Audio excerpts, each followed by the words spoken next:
All right, y'all, we're gonna start section 1.3 today. We're actually only going to do one part of this section. We are gonna work on what's called the distance formula. What the distance formula allows us to do is find the distance between 2 points. So we're gonna kind of skip through some of these pages. We're actually gonna go, if you go to the the third page and flip it over to the back. So in the packet that you got for the notes, if you go to the third page and flip it over to the back, we are going to do the distance formula. So it says the distance D between any 2 points with coordinates of x sub 1, y sub 1, and x sub 2, y sub 2 is given by the formula, and we're about to write it down. So distance equals square root of, we're going to have parentheses. In the first parentheses, we're going to do the x2 minus x1. Then we're going to close the parentheses, and up here we're going to square it, plus new set of parentheses. In that set of parentheses, we're going to deal with the y's. So we're going to do y2 minus y1, and close the parentheses, and we're going to square it. There's not a trick or anything that I can teach you to remember this. You have to memorize this formula. So start looking over it and start memorizing it and learning it. You will use it all year. So the sooner you learn it, the better off you will be, because we will use it a very good bit. So hopefully everybody has this written down by now. We're going to do the square root of x2 minus x1 squared plus y2 minus y1 squared. So let's put that into practice. So example number 9, we want to find PQ. That means find the distance between P and Q. Remember earlier in the chapter we learned if it doesn't have a symbol over it, like there's no line segment or line or ray symbol, that means distance. So this means find the distance from P to Q, and they give us the coordinates of those points. So the very first thing I'm going to do is I'm just going to write down the formula. Now that may seem silly writing it down every time I have to do a problem, but if you will write it down every time you have to do one of these problems, you will learn it a whole lot faster. Usually by about day 2 or 3, most people in the class know it, and it helps, like I said, when you write that down. So first thing I did is I wrote the formula down on my paper. So let's talk about those 2 ordered pairs. Point P is the first one that I see in the problem. So I'm going to call that point number 1. And if it's point number 1, that means that I have a x1 and a y1. So the -3 is my value for x1. The -5 is my value for y1. Remember, every point has an x coordinate and a y coordinate. So because this was point number 1, these are x1 and y1, which means Q is point number 2. So I'm going to label the 4 as x2, and I'm going to label the -6 as y2. So I have point number 1 with x1 and y1. I have point number 2 with x2 and y2. And once you've identified that, we are just plugging it into the formula. So in the first parentheses, x2, I'm going to substitute it, replace it with 4. Then I bring down the minus sign that's in my formula. Now I get to x1, and I'm going to substitute, replace it with a -3. So all I've done right now is I took out x2 and I put 4 in its place. I took out x1 and I put -3 in its place.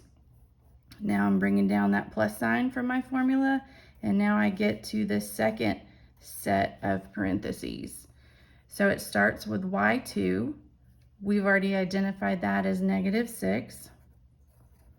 Then I'm going to bring down the minus sign that's in my formula. Now I'm going to replace y1 with a -5.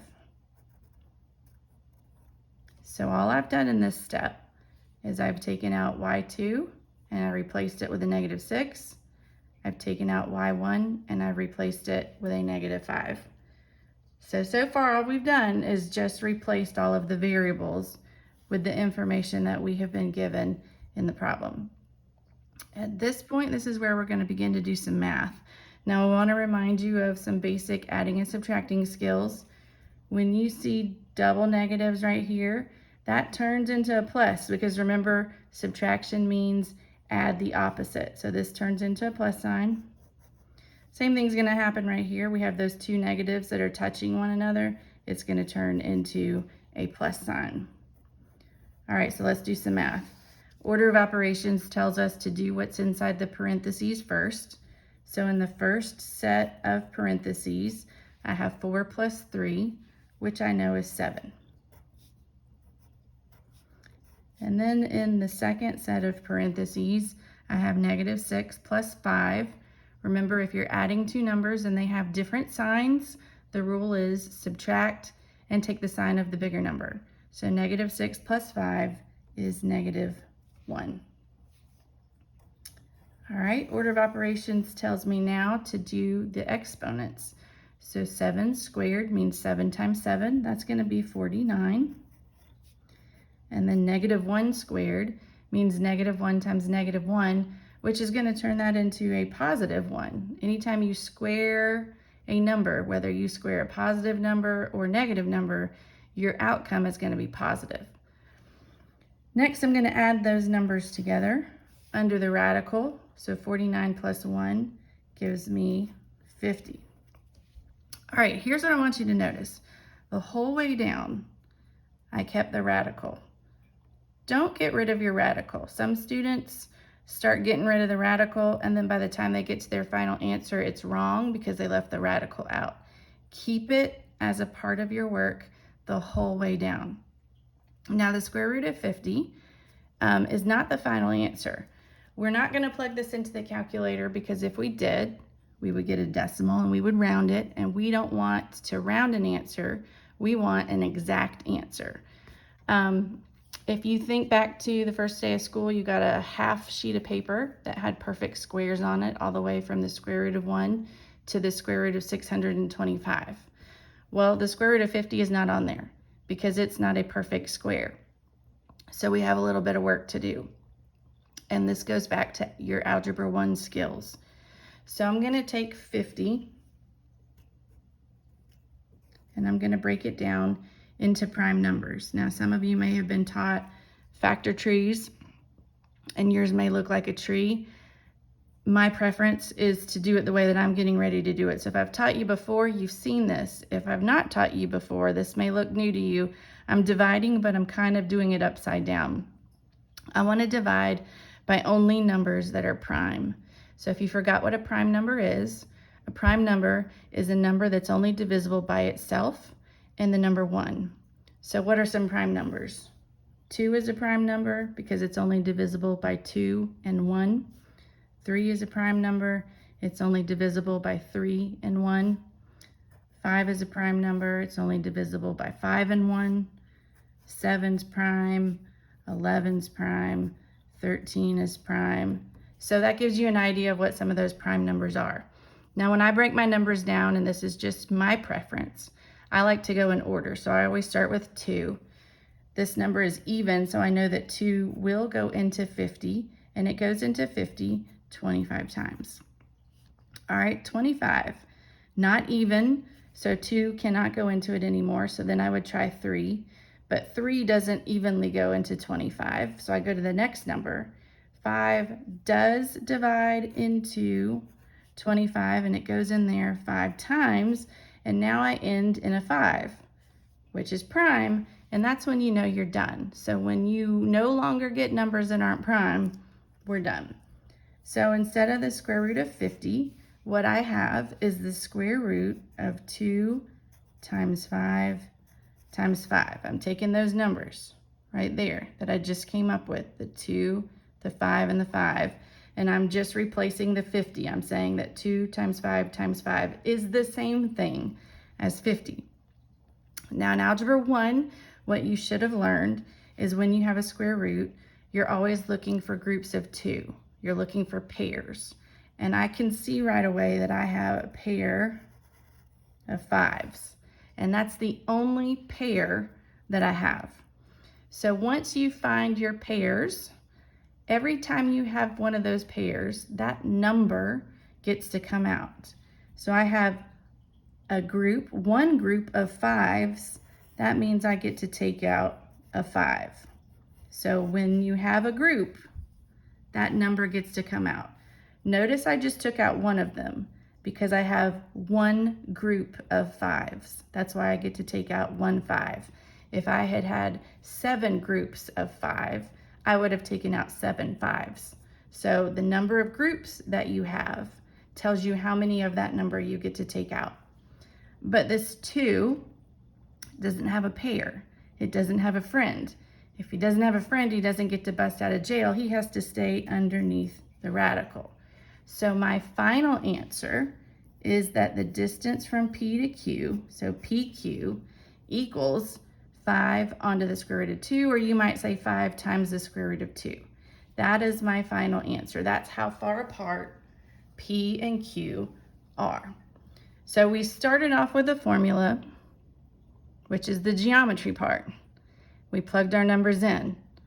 Once we plugged those numbers in, from here down is all algebra. We did the order of operations, and then once we simplified what was underneath the radical, we had to break it down, look for pairs, and take out what we had. And so our final answer is 5 on the square root of 2. All right, so mostly algebra. The geometry was really just plugging into the formula. Once we did that, it was all algebra. So let's try the same thing with example number 10. I'm trying to find the distance between J and K. So I have 2 points. I'm going to call J point number 1 because it comes first in the problem. That means that the 9 is the x1, the -5 is the y1. I'm going to call K point number 2. So the -6 is x2, and the +12 is y2. And then I'm going to write my formula down to give myself a visual. So I have this square root symbol. Then in the first parentheses, I'm going to do x2 minus x1, and I'm going to square that. Plus, in the second set of parentheses, I'm going to do y2 minus y1, and I'm going to square that as well. So write your formula down. It gives you a visual. It shows you where to plug numbers in. Here we go. Keep your radical. First set of parentheses. In place of x2, I'm going to put -6. Then I'm going to bring down the minus sign from the formula.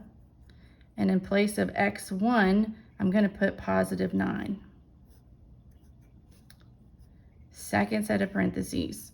In place of y2, I'm going to put 12. Then I'm going to bring down the minus sign in the formula. And then in place of y1, I'm going to put -5. All right, hopefully everybody's comfortable with just plugging those numbers in. That's the geometry. Now we're going to do algebra. So first set of parentheses. I have -6 minus 9. If you remember your rules for adding and subtracting, subtraction turns into add the opposite. So -6 minus 9 is the same thing as -6 plus -9. So remember, when you add 2 negatives, you get another negative. So I'm going to get -15. All right, second set of parentheses. We saw this in the last problem. We have these 2 negatives together, turns it into a plus. So I have 12 plus 5, which is 17. All right, -15 squared means -15 times -15, which is a positive 225. 17 squared means 17 times 17, which is a positive 289. So I'm going to add these numbers together. Now, if you need to come over here and do a little bit of addition, you can do that. And I'm gonna get 514 underneath that radical. Okay, so I've simplified, I've done the order of operations. Now I'm gonna take a look at that 514. So remember what we did in the last problem. I wanna break it down only using prime numbers. Remember, I like to start with a 2. This is even. That means 2 is gonna go into that number evenly, and it goes into that number 257 times. Now, if you can't do all of that in your head, and I'm trying to do as much as I can in my head, but if you can't, just use your calculator. You can divide that way. All right, 257 is not divisible by 2 because it's not even. So then I would say, okay, is it divisible by 3? There's a trick for finding out if a number is divisible by 3. Should have learned it sometime in middle school, but I'm gonna share it with you in case you forgot it because it's probably been a while. If you take these digits, the 2, the 5, and the 7, if you add those together, so 2 plus 5 is 7, 7 plus 7 is 14. Is 14 divisible by 3? Nope. That means that 257 is not divisible by 3. So I'm done with that number. Then I would go to 5. In order to be divisible by 5, it needs to end in a 5 or a 0, which it doesn't, so that's not gonna work. Then I would try a 7. Again, if you don't know them off the top of your head, you can use your calculator, but 7 doesn't go into that, 11 doesn't go into that, 13 doesn't go into that. Matter of fact, I think that that number right there might be prime. So what I have is I have a 2 and I have a 257. All right, the problem with that is I don't have any pairs, so I can't take anything out. So if I can't take anything out, it means that my answer was just the square root of 514. That would be it for this problem because I can't take anything out because I don't have any pairs. So if you don't have any pairs, then you just have to leave it as is.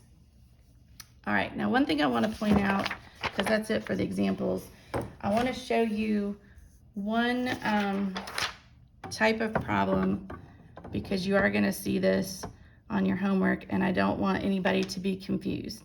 So on your homework, if I'm not mistaken, there are 4 problems. You're getting a worksheet. There are 4 problems at the bottom that you have to do the distance formula for. Those 4 problems, instead of giving you the coordinates like I did in the notes, they give you a picture. And so you have to find the coordinates from the picture. So I just want to walk you through that real quick because I don't want anybody to be confused on the homework. So here I have a picture, and remember you always start at the origin at 0, 0. Remember, points are always written as x comma y. That means that I need to first go right or left, and then the second number tells me to go up or down. So if I were to start right here at the origin, I would go 1, 2, 3, 4 to the right. So that's a positive 4 because I went to the right. And then I would go up 2 spaces, and going up is a positive number. So this would be the ordered pair, 4, 2. Now I'm going to find this ordered pair. Starting at the origin, this time I'm going to the left. That already tells me I'm going to have a negative number. So I'm going to go 1, 2, 3, 4. So I'm going to have a negative 4. Then I'm going to go up 1, 2, 3, 4, 5, 6, and that's a positive number because I went up. Once I have those, here's where I would start to use the distance formula. So let me write those down real quick. I know you don't have this on your paper. You can just follow along with me. So I have negative 4, 6, and I have 4, 2. Now, if you're writing it on your paper, you might have written yours in a different order. You might have put this one first and this one second. Guess what? That's okay. It does not matter what order you put those points. At the end of the problem, we will all come up with the same answer if we're doing our math correctly. So the negative 4 is my x1, the 6 is my y1, this positive 4 is my x2, and the 2 is my y2. So again, I'm going to start with my formula. It's always the first thing I'm going to do on my paper. Some of y'all might already have this thing memorized because we've written it down several times now. And then I'm going to plug it in. So in place of x2, I'm putting a 4. Then I bring down my minus sign. In place of x1, I'm putting -4. In place of y2, I'm putting a 2. Then I bring down my minus sign. In place of y1, I'm putting a 6. So I would work inside the parentheses first. Right here, those two negatives turn into a plus. So 4 plus 4 is 8. In the second set of parentheses, 2 minus 6, that's the same thing as 2 plus -6. That turns into a -4. Now I'm going to square those numbers. 8 squared means 8 times 8, which is 64. -4 squared means -4 times -4, which is positive 16. And when I add those together, I now have the square root of 80. 80 is not on that little sheet of paper. It's not a perfect square, so I got to break it down. All right, so 80 is divisible by 2. 2 goes into that 40 times. 40 is also divisible by 2. It goes in there 20 times. 20 is divisible by 2. It goes in there 10 times. 10 is divisible by 2. It goes in there 5 times. And 5 is prime. So I'm done. So I have 4 2's. And then I have 1 5. Remember, we're looking for pairs. So I have a pair here, a pair of 2's. I have another pair of 2's. Remember, every time you have a pair, you get to take one out. I get to take out a 2. I get to take out another 2, but I don't get to take out the 5. Didn't have a friend, couldn't bust out of jail. Last thing I'm going to do is multiply those together. 2 times 2 turns into 4. So my final answer is 4 on the square root of 5. So on your homework, you'll be given a picture, just like I showed you, and then you have to use your picture to come up with your ordered pairs and then do the distance formula, like what we've been doing. Now, for those of you that maybe are struggling once you get to this point right here, that are confused about breaking it down and coming up with the final answer, I do have another video. It's on the website. You can go and watch that. It's completely optional, but for those of you that feel good about it, you don't need to watch it. But if you're kind of struggling and you don't really understand what I'm saying, I do a pretty good job in the other video of going through it slower and really explaining what it is that we're doing. So if you're struggling with this, please, please, please watch that video. It will help you out. And I can answer questions tomorrow because I will finally be back. So I look forward to seeing you guys tomorrow.